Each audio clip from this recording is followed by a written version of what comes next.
રામ રામ સીતારામ જય શ્રી કૃષ્ણ જય માતાજી જય ગોપાલજી ઠાકર જણ જય જલારામ જય જિનેન્દ્ર જય સ્વામિનારાયણ મહાદેવ હર હર હર મહાદેવ. કેમ છો? મોજમાં?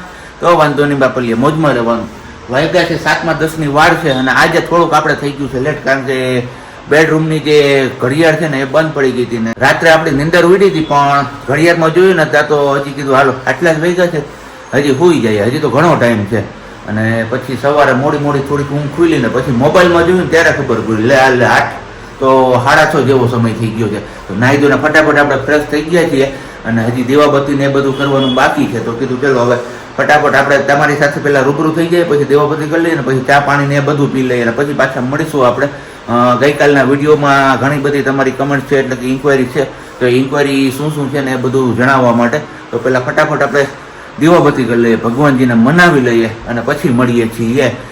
ત્યાં સુધીમાં તમે લોકો વિડીયોને લાઈક ન કરી તો લાઈક કરજો, ચેનલ ઉપર નવા હોય તો ચેનલને સબસ્ક્રાઈબ કરજો અને સાથે સાથે બેલ આઇકન પ્રેસ કરવાનું પણ ના ભૂલતા. દીવાબત્તી ને બધું કરી લીધું છે ને હવે રસોડામાં મમ્મીની મુલાકાત લઈ આવીએ, કારણ કે ચા પાણી મુકાઈ ગયો છે કે પાકી ગયો છે કે હું છે ને જય શ્રી કૃષ્ણ પણ લઈ લઈએ. જય શ્રી કૃષ્ણ. જય શ્રી કૃષ્ણ. શું કે ચા પાણી પાકી ગયો ને? તો વાંધો નહીં, હાલો ફટાફટ થી આપણે ચા પાણી હવે પેલા પી લે. અને મેં તમને કીધું હતું કે આપણે દીવાબત્તી કરવા જતો હતો એની પહેલા કે તમારા 2-3 મૂંઝવતા ક્વેશ્ચન છે એમનો આન્સર તમને આ વિડીયોમાં મળશે. તો ક્વેશ્ચન શું છે કે એક તો એવો ક્વેશ્ચન હતો કે તમે સિયા બેબીને ક્યાં ડ્રોપ્સ આપો છો. એમનું કહેવાનું એવું હતું કે મારો બાપો પણ બહુ રેડા રાખે છે. તો એમાં તો એવું છે કે આપણે ડૉક્ટર સાહેબને બતાવ્યું હતું, Harshaben Gandhi little wings hospital છે આપણે ઝાંઝરડા ચોકડીએ, તો ત્યાં અમને પેલા કોલિમેક્સના ડ્રોપ્સ લખી આપ્યા હતા અને મહિનો કે સવા મહિનો જેટલો સમય હતો ને ત્યારે અમે કોલિમેક્સ એમને આપેલા હતા. અને એ પછી પણ પાછું એમનું રડવાનું ચાલુ હતું, કોલિમેક્સ અસર નહોતા કરતા, એટલે ફરીથી ત્યાં બતાવવા ગયા અને એમને મેપ્ટાઇલ સ્પાસના ડ્રોપ્સ લખી આપ્યા હતા.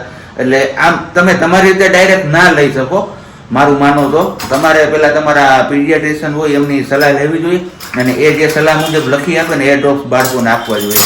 અને બીજો ક્વેશ્ચન એવો હતો કે માથા માટે તમે તેલ કયું યુઝ કરો છો? આપણે તો ક્યાં કાંઈ યુઝ કરવા જેવું એ જ છે, પણ પ્રજ્ઞાનું અથવા સિયાનું હશે, પણ કંઈ વાંધો નહીં. હવે એકચ્યુઅલમાં મને શું હતું એ મને ખબર નથી, એટલે હવે જ્યારે પ્રજ્ઞા જાગશે ત્યારે જ આપણે ક્વેશ્ચનનો આન્સર તમારા લોકો સાથે શેર કરીશું.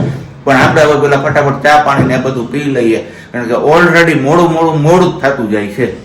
ગુડ મોર્નિંગ ને જય શ્રી કૃષ્ણ. ગુડ મોર્નિંગ તો ન કહેવાય, 12 વાગી ગયા છે અને સવારનું કાંઈ કન્ટિન્યુ થયું નથી, કેમ કે આપણે ઉઠીને પછી સિયા બેબી આપણે યાર જઈ ગયા હતા, વળી અમને ખવડાવ્યું ને સુવડાવ્યા, વળી પાછા ઉઠ્યા ને પછી માલિશ કરીને પછી પાછી સુવડાવી અને પાછી ગઈ હતી. થોડી સિયા બેબી માટે કંઈક બનાવવાનો વિચાર હતો, તો એ બનાવવા માટે થોડુંક લેવાનું હતું, થોડુંક આપણે આગળ પડ્યું હતું, એવું બધું. નવરાત્રી આવે છે તો મેં કીધું કંઈક કરી નાખીએ ને એમના માટે પણ, તો બસ એનું કોસ્ચ્યુમ બનાવતું હતું, એવું થોડુંક લેવાનું હતું. બાજુવાળાને બધા ગયા હતા લેવા માટે, તો હવે બનાવવાનો પ્લાન કર્યો છે. બપોર વચ્ચે કટિંગ વટિંગ કરીશ, કેમ કે સિલાઈ મશીન આવતું નથી, એટલે પહેલાં તો એ રિપેર કરાવવાનો પ્લાન છે અને અત્યારે બનાવવાની છે ચા અને ભાખરી, ફટાફટ બની જાય રસોઈને એ વાળું. કેમ કે શાકમાં ગલકા કરીએ, 2 જ વસ્તુ પડી છે ને પરવળ પડ્યા, પણ અત્યારે પરવળનું શાક બનાવીએ તો બહુ બધી વાર લાગી જાય એટલા માટે. અને વાતાવરણ કંઈક આવું છે, કાલે જ કીધું આપણે હાથીઓ બેઠો છે, તો હાથીઓ વર્ષે કે હું થાય. સાબજીનો કોલ્યો હતો તો સાબજી એવું કીધું કે અહીંયા એક રેડો નાખી ગયો, મને કે અહીંયા વરસાદ છે. મેં કીધું નહીં, અહીંયા તો હજી કંઈ છે નહીં. અને બહાર મસ્ત વાતાવરણ છે, તડકો નથી પણ આમ બફારો છે. કાંઈ વાંધો નહીં, ચલો જમી લઈએ, પછી જ્યારે બનાવશું ને એ વસ્તુ ત્યારે બતાવીશ તમને કે શું પ્લાન છે અમારો. ચાલો ભાગી ગયા છે 2:15 અને આપણે કરીએ છીએ સિયા બેબી માટે ચણિયા ચોળી, કેમ કે આપણે આગળ આવો દુપટ્ટો પડ્યો હતો પ્લેન, આપણે ક્યારેય યુઝ નથી કર્યો અને એમને વર્કવાળો દુપટ્ટો હતો. જ્યારે આપણે રાજકોટથી જેનિસભાઈની શોપ પરથી ખરીદી કરીને ત્યારે આપણે આ દુપટ્ટો લીધો હતો. તમે કીધું એમને પડ્યો છે તો લાવ સિયા બેબી માટે એમાંથી ચણિયો બનાવી લો અને બ્લાઉઝનો પછી પ્લાન છે, પણ એ પછી જોઈએ. પહેલા આ કામ કમ્પ્લીટ કરી લો. આફ્ટર લોંગ ટાઈમ પછી સિલાઈ મશીને બેઠી છું. મેં બી ઓલું કર્યું હતું પણ એવું હલકું ફૂલકું આવું સ્ટિચિંગ વાળું કામ પહેલી વાર કરું છું. જ્યારે પોરબંદર હતી ને ત્યારે ડ્રેસ સીવાતા, પોરબંદરથી રૂમ લઈને અહીંયા આવીને ત્યારે ડ્રેસ સીવાતા. એક વ્યક્તિ માટે આપણે સીવી દીધા હતા 10 ડ્રેસ ને 10, પણ કાંઈ વાંધો નહીં, એમણે તો કોઈ દિવસ કદર ન કરી, પણ જઈએ ઉપરવાળો તો ભગવાન કદર કરશે. અને અત્યારે બસ બનાવી લો ફટાફટ સિયા બેબીનું ચોલી, કેમ કે એમને સુડાવી છે ને મમ્મીના હાથમાં આપી છે આપણે સિયા બેબીની દોરી. તો સિયા બેબી દોરી ચલાવે છે અને આપણે એમનું સ્ટિચિંગ કરીને સ્કર્ટ કરવાનું છે, આવી રીતે ચપટા વાળું કરું છું. તો જોઈએ અવાજ આવ્યો મે બી જાગી ગયું હોય. આપણે બહાર ગયા હતા 1 વાગ્યા ઢુકડા અને 4 એ તો ઘડિયાળ બંધ છે મારી સાચું એમાં જો સેલ બદલાવાનું છે એ તો યાદ નથી ને 1 વાગ્યાની આસપાસ હું વળગી હતી કટિંગ કરવાની. પછી આપણે 2:15 મળ્યા હતા સિલાઈ કરવા. અત્યારે વાગ્યા છે 3:30 વાગ્યા. ત્યાં આપણે સિલાઈ કરી અને શિયા બેબીનો ચણિયો રેડી કરી દીધો છે ઘેરવાળો મસ્ત મજાનો સ્કર્ટ ને ચણિયાનો ચણિયો. અત્યારે લંબાઈ થોડીક વધારે રાખી છે કેમ કે અમને 10ની લંબાઈ જોઈએ છે શિયાની 11ની પણ અમે એના કરતાં થોડીક વધારે રાખી છે કે આવતા વર્ષે મેં બી પહેરાવી હોય ને તો આપણે પાછી પહેરાવી શકીએ એટલા માટે. આવો કંઈક ઘેર કર્યો છે આપણે ચણિયાનો. ના તો આપણી આગળ દુપટ્ટામાંથી આપણે ચણિયો બનાવી નાખ્યો શિયા બેબીનો. કેવો લાગે છે એ તમારે કોમેન્ટ કરીને કહેવાનું છે. અને ઉપરનું બ્લાઉઝ હવે બનાવીશ પણ હજી થોડીક વાર છે. મેં કીધું થોડીક વાર રેસ્ટ કરી લઉં ને પછી મસ્ત મજાનું બનાવું. આવો કંઈક છે લુક વાઇઝ. કેવું લાગે છે એ કહેજો કોમેન્ટ કરીને કેમ કે કેટલા વર્ષ પછી હું સિલાઈ મશીન આવી રીતનું કંઈક સીવવા બેઠી છું ને એવું છે. કેટલા ટાઈમથી મેં કંઈ બનાવ્યું જ નથી. મસ્ત મજાનું થઈ ગયું. મને તો ગમ્યું કે સ્પેશિયલી સારું લાગ્યું અને પડ્યું હતું અને બસ અડધી નહીં પણ 2-4 કલાકની મહેનતમાં આપણે એક ચણિયો મસ્ત મજાનો બનાવી લીધો. હમણાં નવરાત્રી છે તો વિચાર છે કે નવરાત્રીનો ફોટોશૂટ કરું શિયા બેબીનો. એટલા માટે થોડીક મહેનત કરું છું અને એ માટે હું લાવી છું બ્લાઉઝ માટેનું કાપડ અલગથી લેવું પડ્યું કેમ કે એવું મારી આગળ કંઈ હતું નહીં આના મેચિંગમાં જાય ને એવું. અને અત્યારે ખાલી એમનું બ્લાઉઝ જ બનાવવાનું છે. તો હવે થોડીક વાર રેસ્ટ કરી લઉં પછી એમાં કામ કરીશ. એક આવતીકાલે બનાવીશ એવો વિચાર છે. બાકી અત્યારે ચણિયો બન્યો છે કેવો લાગે છે કોમેન્ટ કરીને કહેજો. અને બાકી મળીએ હવે સીધા સબ્જી આવી જાય પછી અને યા તો વચ્ચે કંઈક નવું કરું તો એ બતાવું. એક્ઝેક્ટલી 7:10 થાય છે ને આપણે બસ પહોંચી આવ્યા છીએ ઘરે હવે ઓફિસથી. અને દાગલો એટલે કે ટીંગાડી દીધો છે કારણ કે આમાં હલબલ થઈને પવનનું હલ એટલે અમારે સિયાબેનને મજા આવે ને એના અમે જોયા રાખીએ ને રહીમે રાખીએ એકલી કોઈની જરૂર ન પડે પછી. નહીં તો સણકલા અમારે એમના બંધ જ નથી થતા પણ કાંઈ વાંધો નહીં. અને આજે ઘરે આવ્યો ત્યાં મસ્ત મજાની સિયા બેબી માટેની ચણિયા ચોળી એટલે કે નવરાત્રી હમણાં આવી રહી છે તો પ્રજ્ઞાએ ઘરે સીવીને તૈયાર કરી નાખી છે. તો આમ તો જો કે મને વિડીયો કોલમાં અમને બતાવી હતી પણ રૂબરૂ જોવાની બાકી છે. આપણે રૂબરૂ જોશું અને પછી કહેશું થોડો ઘણો આપણે એમાં આઈડિયા આપશું કે એમાં શું નવું હજી થઈ શકે છે. અને તમારા લોકોમાંથી કેટલાય લોકો સજેસ્ટ કરશો તો એ મુજબ જો આઈડિયા આવશે અને સારું લાગશે તો એ પણ આપણે એમાં અપ્લાય કરીશું. તો કંઈ નહીં ચલો હવે પેલા હાથ પગ મોઢું ને બધું ધોઈ નાખીએ અને પછી પાછા મળીએ છીએ. જમવામાં તો ખબર નહીં ફોન આવ્યો હતો કે શું બનાવવાનું છે. આપણે કહી દીધું હતું કે બપોરે આપણે ધીમા છીએ ભરપેટ ને મોડા ધીમા છીએ એટલે હળવું જે કંઈ પણ બનાવવું એ બનાવી નાખજો. હજી સુધી સસ્પેન્સ આપને ખબર નથી કે શું છે જમવામાં. પૂછીએ પછી ખબર પડશે. આપણે સિયા બેબીને અહીંયા સુવડાવ્યા છે અને બસ સાંજનું સસ્પેન્સ જે ખાવામાં હતું એ તો ખુલી જ ગયું છે. હળવું બટાકા પૌવાનો નાસ્તો કરવાનો છે અત્યારે આપણે. અને એમાં જોઈ લે અમારે મરચું આખું નાખ્યું કેમ એને તીખાશ બેસી જાય. એટલે એમને જે આખા મરચાનો શું સ્વાદ આવે મને એ કે તું સમજે. મરચું એમાં છે એમ કઈ વાંધો નહીં. હાલો તો બટાકા પૌવા ખાઈ પી લઈને પછી પાછા મળીએ છીએ આપણે ચણિયા ચોળી સાથે. એની પેલા આપણે હે ને અનગોર કરવી જોઈએ કારણ કે ધૂળ એટલી બધી ઉડે જ કે એની વાત ના પૂછો યાર. ને હે ને આ વસ્તુ ખબર ન પડી જો અહીંયા બટેટા બધા અલગ નીકળી ગયા તો આમાં નાખ્યા શું કામ એમ તે એ મને કહેતો.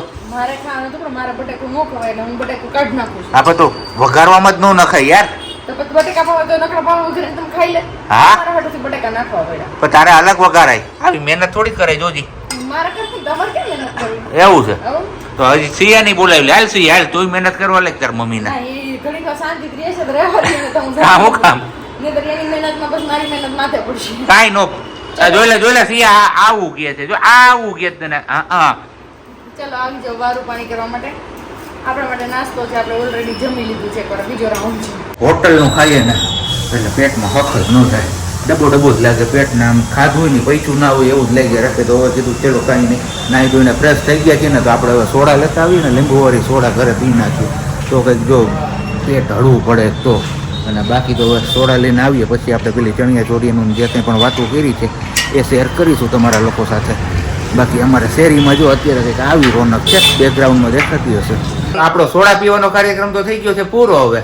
અને આપણે પીવાની હતી લીંબુવાળી સોડા પીધી છે લીંબુવાળી સોડા અને ત્યાં નહોતી પીવાની કારણ કે ઘરે લઈ આવવાની હતી. પ્રજ્ઞા કે મારી પીવી જઈ કે તમારું પેટ ડમડોળ થયું હતું કે હારવાર મારું થયું છે. મેં તો તુરિયાનું શાક ને સેવનું શાક ને એવું કીધું મારું નો એમાં ડમડોળ થયું. ના પણ હે ને બપોરે ખરેખર હોટલનું ખાઈએ ને તે દિવસે મરો હોય ને હોય બધી ખબર નહીં રોટલીમાં કયો લોટ ભેળવતા હોય ઘઉંનો જ હોય. ઘઉંનો હારે મેંદો હોય લગભગ તો કાંઈ મેંદો ન હોય. તમે કહેતા હતા હો. કે ઘરનું આપણે એમ કે ઘરની વાડીનું છે કે બીજે કઈ હોય ખેતરમાં જ થતું હોય. તે ખેતરમાં જ થતું હોય એમાં કઈ બીજું ના હોય એમાં ઘઉંમાં ઘઉંનો જ લોટ હોય બીજો લોટ ન તો હોય. ઘઉંમાં મેંદો પડી જાય મેંદો હોય ને વધારે ઓલો કહેવાય ઈ બધા પચવામાં ઘઉંમાંથી જ ને. બને ભલે એમાં ગ્લુટીનનું પ્રમાણ ઓછું હોય એવું કંઈક હોય કે વધારે હોય કંઈ ખબર નથી પડતી તમે લોકો કહેજો ને કમેન્ટ્સ કરીને અને બાકી હવે અમારા અહીંયા ચણિયા ચોળીનો ફેશન શો ચાલુ થયો છે અત્યારે તો તમને આ ફોનમાં બતાવી હતી અત્યારે રૂબરૂમાં બતાવું છું જોઈ લો. આ તો છે. તો આપણી આગળ દુપટ્ટો મેં ઓલરેડી કહી દીધું છે કે જેમિસભાઈ ને ત્યાંથી આપણે રાજકોટ થી ખરીદી કરી હતી આ એમના વાળો દુપટ્ટો છે હમ અને આવો કંઈક ઘેર છે મારી લાડુની ચણિયા ચોળીનો મસ્ત મજાનો સાઈઝમાં મોટી છે કેમ કે અત્યારે 2 મહિનાની છે 2 મહિનાની ઢીંગલી માટે બનાવું તો મારે આવડી ક્લિક બનાવવી પડે આવડી ક્લિક તો આવડી બનાવીને પછી પાછી પહેરી તો હકે ને એમાંથી કઈ થાય તો નહીં એનું એટલે મોટી બનાવી છે પહેરાવશું ત્યારે એને શોર્ટ કરી દઈશ ત્યારે તમે જોઈ લેજો કે આ કઈ રીતે શોર્ટ થઈ ગઈ છે ચણિયા ચોળી આપણી અને બાકી બધું કેવો લાગ્યો તમને એ કયો તમે સારું છે સારું છે મસ્ત બની હે ઘેરવાળી છે ને ગમક ગમક મારે પછી લાડુ હાલશે ને તો કેવી લાગશે આમાં કેવી લાગશે ગમક ગમક હા. ગમક ગમક ગમક અને આ એમની ઉપરનું હા એ એમની ઉપરનું બ્લાઉઝ છે બનાવવાનું બ્લાઉઝ કંઈક તું નવીન લઈ આવી છો મસ્ત પડે એવું છે છે મેચિંગ મેચિંગ જ છે જોરદાર અને દુપટ્ટામાં એવું વિચાર્યું છે કે આનો જો પટ્ટો હોય તો આવો નથી પણ પતલી બોર્ડર વાળી પટ્ટી વધી છે ને એ વાળી પટ્ટીનો જ પટ્ટો રાખીશ પણ દુપટ્ટો અત્યારે કઈ જરૂર તો છે નહીં મોટા થાય પછીની વાત છે અને આ ઓલરેડી બ્લાઉઝ નું કટિંગ આપણે કરી લીધું છે પહેલા બધું પેપર કટિંગ કરવાનું અને પછી બ્લાઉઝ બનાવવાનું કઈ નહીં સારું હાલો તો હવે આપણે છે ને ઘડીક વાર પંખો ચાલુ કરી લઈ નકર તમે વિડીયોમાં જોઈ જ શકતા હશો આપણી હાલત શું થાય છે અત્યારે પરસેવાના ટીપા ફરતી બાજુથી ઉતરી પડ્યા છે ઈ જ વાત છે ને આપણે પરસેવાના ટીપા ફરતી બાજુથી ઉતરી પડે છે અમાર માડીને હક નથી આમથી આમ ને આમથી આમ ક્યારના તમે વિડીયોમાં જોતા જઈશો અત્યારે સીએબી બોલાવી દીધો છે ને એમાં મજા નથી હા. હમણાં પછી રાઈતે જાય છે ને પછી આ રાલ છે વાતો કરવાનો ને રમવાનો ને કરવાનો. નાની કેમ કરો તો ધીમે બોલો એલા હે? પાછું લઈ જાય. હા પણ ધીમે ધીમે કરો તો કરે એમ તો ભૂકુને બોલાવે કે કેમ? બોલાવાય આથી છોકરા રમત આવડતું છે તમે શીખી ગયા મમ્મી પાસેથી હા આપણે સિયા બેબી જાગી ગયા છે એટલે આપણે જવાનું થાય રૂમમાં ઈ પેલા એક આન્સર નો જવાબ આપતા છે કે તે આન્સર નો જવાબ કે ક્વેશ્ચન નો જવાબ ક્વેશ્ચન નો જવાબ સોરી લોચો લાગી ગયો મગજ ઠેકાણે નથી એમાં કેમ કે સિયા બેબી નું તેલનું પૂછ્યું તો સિયા બેબી ના તેલનું પૂછ્યું હતું કે મને તેલનું પૂછ્યું હતું કે કયું ઓઇલ યુઝ કરો છો ઓઇલ આ હું લોચા થાય હેર ઓઇલ નું કીધું હું કીધું તું મને યાદ નથી સવાલમાં તો એ વસ્તુ તો સિયા તમે બેબી ને કયું તેલ ઉપયોગ કરો છો એવો ચોખ્ખો પ્રશ્ન હતો હા તો હું ઓઇલ તો બોલી ઓઇલ ને તેલ બે એક જ થયું તો તમે વાહે ખોચો કાઢ્યો તો જો મસાજમાં સિયા બેબી માટે મસાજમાં યુઝ કરું છું ચીકુનું ઓઇલ અને હેર ઓઇલમાં પણ એ જ યુઝ કરું છું અને મારા માટે જો કોઈ પૂછતું હોય તો હું કોપીએલ કેપીએલ તેલ યુઝ કરું છું અને એક અત્યારે એવું પણ કીધું છે તમે ખાલી સિયા ને સિયા કહીને બોલાવો પાછળ બેબી ના લગાવો ઓકે અને હજી એક તું કઈક કહેતી હતી મંત્ર કે જાપ કે હું હા એક કોમેન્ટ એવી છે કે તમે કેવો મંત્ર કે કઈ જાપ કે એવું કઈ કર્યું હોય કે એવું કઈ હોય તો કયો અમને પ્લીઝ કે અમે પણ અત્યારે ખૂબ પરેશાન છીએ અને વોટ્સઅપ કે એવું કઈ યુઝ નથી કરતા તો નહીં અમે એ દરમિયાન પણ કોઈ મંત્ર કે જાપ કે એવું કઈ કર્યું નતું આપણે બસ હનુમાનજીને માનતા હતા તો હનુમાન ચાલીસાના સુંદરકાંડનો જે આપણાથી થઈ શકતો તો એ આપણે પાઠ કરતા હતા હનુમાનજીનું આપણે નામ લેતા હતા કેમ કે આપણે છીએ હનુમાનજીના મોટા ભક્ત